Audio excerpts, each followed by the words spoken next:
வணக்கம். நம்ம இப்போ பார்க்குற இந்த தாவரம் வந்து சேப்பங்கிழங்கு செடி அப்படின்னு சொல்லுவோம். இது வந்து இவ்வளோ பெருசாக வளரும். இதனோட தண்டு பகுதியிலேருந்து கிழங்கு இருக்கும்.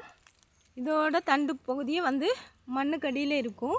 இதை நோண்டி பார்த்தேன்னா இது போல் கிழங்கு அதுக்கு இப்படி ஒரு பெரிய ஒரு கிழங்குல சின்ன கிழங்கு அப்படி அட்டாச்மெண்ட் பண்ணி இருக்கும். அதை வந்து இதுதான் அதனோட கிழங்கு பிடித்தமாக இருக்கக்கூடிய பகுதி. இதை வந்து நம்ம கட் பண்ணி சாப்பிடவும் செய்யலாம், வேக வச்சு சாப்பிடவும் செய்யலாம். இந்த பிளான்ட்டை வந்து சேப்பங்கிழங்கு செடி அப்படின்னு சொல்லுவாங்க. காமனாக சொல்கிறது எலிஃபண்ட் இயர்ஸ். ஏன்னா இதனுடைய இலையை பாருங்கள். இதனோட இலை வந்து யானைக்கு காது போல் இருக்குது.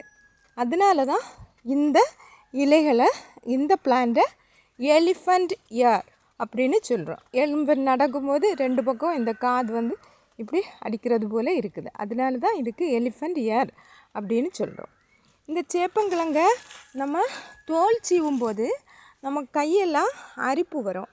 அது எதனால் அப்படிங்கிறதையும் இதனுடைய பெனிஃபிட்டு எதெல்லாம் மருத்துவ குணமுடையது அப்படிங்கிறதையும் நம்ம வீடியோவில் தெளிவாக பார்க்கலாம். இந்த கிழங்கை பற்றி உங்களுக்கு அதிகமாக தெரியணும்னா நீங்கள் வீடியோவை பாருங்கள். தேங்க்ஸ்.